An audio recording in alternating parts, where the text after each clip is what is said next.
جی تو برائیوں سے بچانا آپ کی نیت ہے. صحیح. تو بندہ اپنی ناراضگی کا اظہار صرف اسی لیے کرے. اس کے لیے ایک مثال میں آپ کو بتا دوں کہ عمیر بن وہب مکہ کے رہنے والے، ان کا بیٹا جنگ بدر میں قیدی بن کر کے حضور کی بارگاہ میں آیا، پکڑا جی گیا ہے. اب عمیر بن وہب کو شیطان قریش کہا جاتا تھا. اب بیٹا جب قیدی ہو کر کے آیا ہے تو بڑے پریشان. مکہ میں صفوان نامی ایک اور شخص ہے، اس کا باپ بدر میں مارا گیا ہے. تو تقریباً تکلیف دونوں کی ایک طرح کی ہے. وہ بھی غصے میں خون پی رہا تھا. دیکھا عمیر، پوچھا کیا بات ہے؟ کہا میرا بیٹا تو محمد صلی اللہ علیہ وسلم ان کے ساتھیوں نے گرفتار کر رکھا ہے، دن رات اس میں پریشان ہوں. صفوان بڑے پیسے والا تھا. کہا آؤ. دونوں لوگوں نے بیٹھ کر کے کیا فیصلہ کیا؟ صفوان نے کہا میں تیرا سارا قرضہ ادا کروا دوں گا، تیرا مال ساری، بس ایک کام کر، ایک تلوار لے، اس کو زہر میں بجھا کر جا محمد کا قتل کر دے. معاذ اللہ رب العالمین. تیار بھی ہو گیا عمیر بن وہب، تلوار لے کر کے مدینے آ گیا. ادھر صفوان انتظار کر رہا تھا، روز خبر سنتا تھا کہ کیا ہوگا. اب جو مجھے بتانا ہے نا، اس میں پوری طویل حدیث ہے. عمیر بن وہب جس وقت یہاں پہنچا تو اس وقت رسول کریم صلی اللہ علیہ وسلم مسجد میں اندر تھے اور باہر عمر ابن خطاب رضی اللہ تعالیٰ عنہ چند صحابہ کے ساتھ کھڑے تھے. نظر کیا پڑی عمیر بن وہب پر، چوکنا ہو گئے. اور صرف چوکنا کیا، وہ تو حضرت عمر ہے.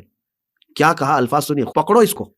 صحابہ پکڑ لیے اور اس کے بعد حضرت عمر نے اس کی گردن میں یہ رومال ڈال کر کے گھمایا اور کہا کہ اس کو میں نہیں چھوڑوں گا. پورے بدر میں کفار کو بھڑکانے والا انسان تھا یہ. تو پھر فیصلہ اپنے ہاتھ میں نہیں لیا، کہا کہ صحابہ سے اس کو پکڑ کے رکھو، پہلے معاملہ میں پوچھ کے آتا ہوں حضور سے. اللہ. اندر آئے، حضور پاک صلی اللہ علیہ وسلم سے عرض کیا کہ شیطان قریش عمیر بن وہب آیا ہے، اس کی نیت اچھی نہیں لگ رہی ہے مجھ کو. بھانپ لی، عاشق رسول بھانپ لیتا ہے. تو رسول پاک صلی اللہ علیہ وسلم نے فرمایا کہ اندر تو لیا اس کو، دیکھتے ہیں. اسی طرح پکڑ کر کے لے کے آئے. اندر آنے کے بعد حضور پاک صلی اللہ علیہ وسلم نے پوچھا کیا بات ہے عمیر، کیوں آئے؟ کہا بیٹے کی خیریت پوچھنے آیا ہوں. جھوٹ بولا، بیٹا آپ کے پاس گرفتار ہے، قیدی ہے، میں خیریت لینے آیا ہوں. حضور نے فرمایا بیٹے کی خیریت لینے آئے تو تلوار کیوں لے آئے؟ اللہ اکبر. تو تلوار دکھانے کے لیے پھینک دیا اور کہا اس تلوار کا کیا فائدہ، بدر میں تلواریں ہمارے پاس تھی لیکن فتح آپ ہی کی تھی.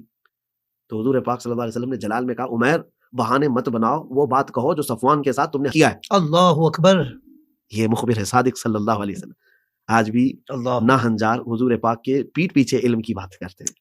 اور رسول پاک صلی اللہ علیہ وسلم نے جیسے ہی یہ فرمایا پورے جسم میں کپ کپی تاری ہو گئی، لرزہ تاری ہو گیا.